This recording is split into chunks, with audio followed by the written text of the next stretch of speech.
Today is Friday, May 8th. Welcome back into the Keep Boone Healthy Facebook video channel. We are pleased to be joined today by Appalachian State Chancellor, Dr. Sheri Everts.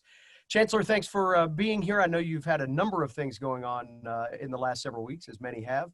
I've got to ask first, though, on behalf of the entire community, how are the ducks? They're doing great. My grandson is keeping them very well fed. Well, that's good to hear. As we get into more pressing matters, I guess, a number of folks may assume that Appalachian State leadership gets to make all of the decisions regarding university operations at a time like this and all that we've been dealing with. But the UNC Board of Governors provides some direction on those topics as well. Where are some of those examples that local decisions get made, left campus, and you have to wait for guidance from the state to be able to take action? Well, system-wide decisions include those that apply to every institution and those that require uniform response, like public health and state response guidelines, for example, moving to alternative course delivery for the spring and summer and not holding spring face-to-face commencement ceremonies. For the local or campus decisions, those include how we apply the public health guidelines and state level guidance at the university level. Activating our emergency response protocols, the logistics around moving to online course delivery, moving to an enhanced pass, no credit system for spring semester, holding a May commencement virtually, limiting event sizes for summer months, providing meal support for our local COVID-19 emergency management efforts. There are really so many examples that we'd be talking for days if I listed all of them. I bet so. Earlier in the last week or so, President Dr. Bill Roper, who is the UNC interim system president, announced that it's his intention that fall classes resume. What has to happen for that to occur here in Boone? Well, we're planning for dozens of scenarios and even more contingencies. We're planning to have students and faculty return to classrooms and labs in the fall.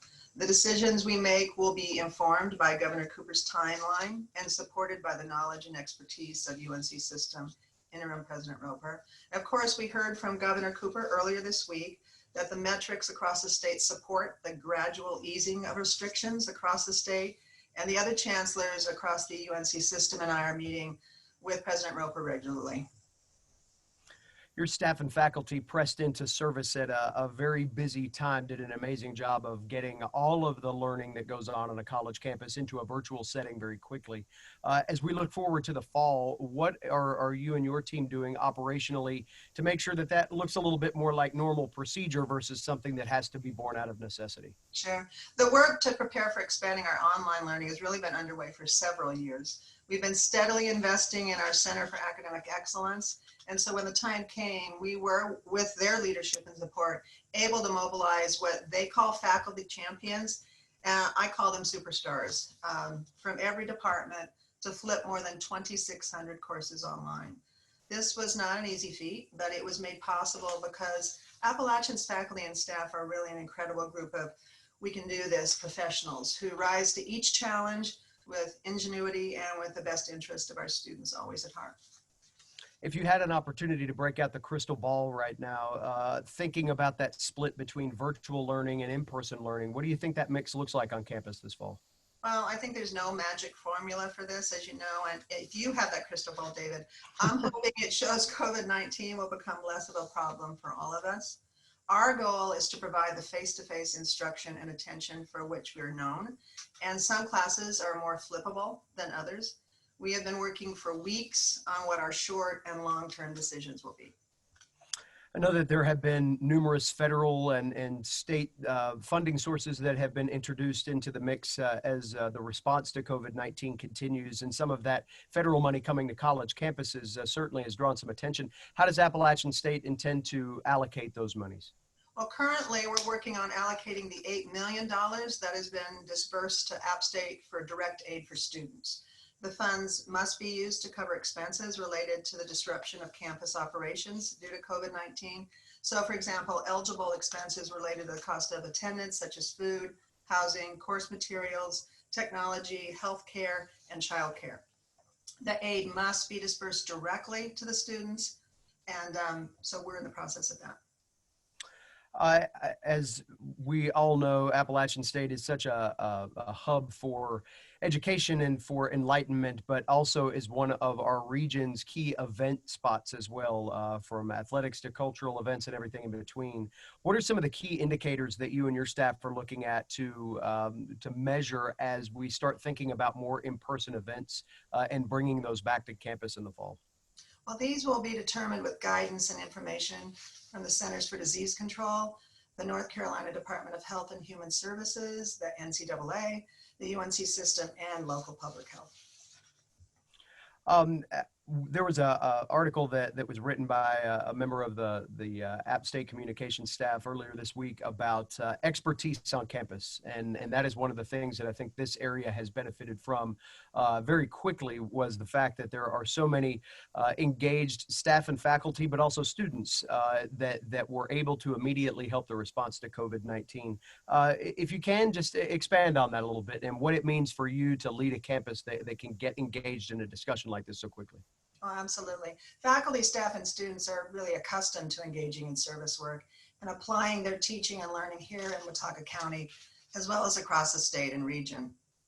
Everything from videos that have gone viral, which was a shared theater performance and also a story about a family dog, to their schoolwork being used to assist local businesses, to ensuring our community has access to the art exhibits at the Church Center, to holding a virtual 5K to ensure our App Kids project remains able to support local children, to creating a virtual tip jar for local service workers, to providing shelter for local food pantry efforts, or shelving rather. This is really App State being App State. And we have more than 120 years of service to the community in our history, and that still runs strong. It's who we are.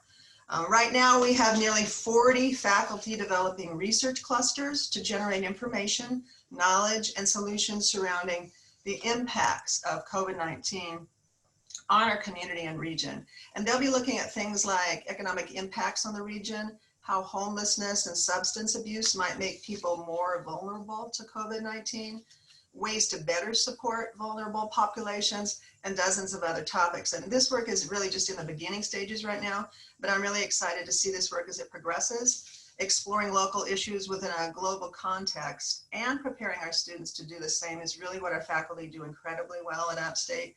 And the work they and our students will do around these and other issues presented by this global pandemic will make differences in this community and well beyond for generations to come.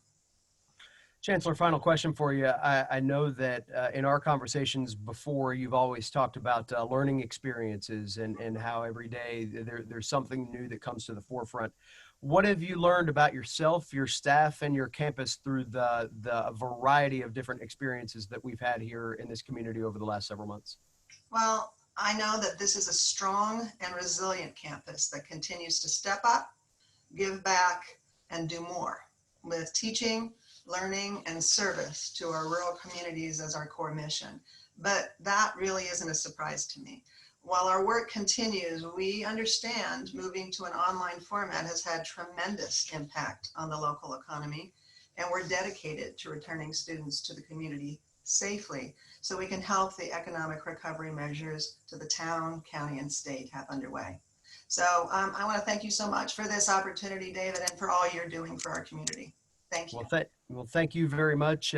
Best of luck with virtual graduation this weekend. I know it'd be great to see everybody here, but applaud your efforts for trying to do this safely and give the students the experience they deserve. So thank you very much for your time. Well, thank you, David. And I hope if you're a Luke Combs fan, you'll turn out to listen to it. I know you got some star power. Absolutely.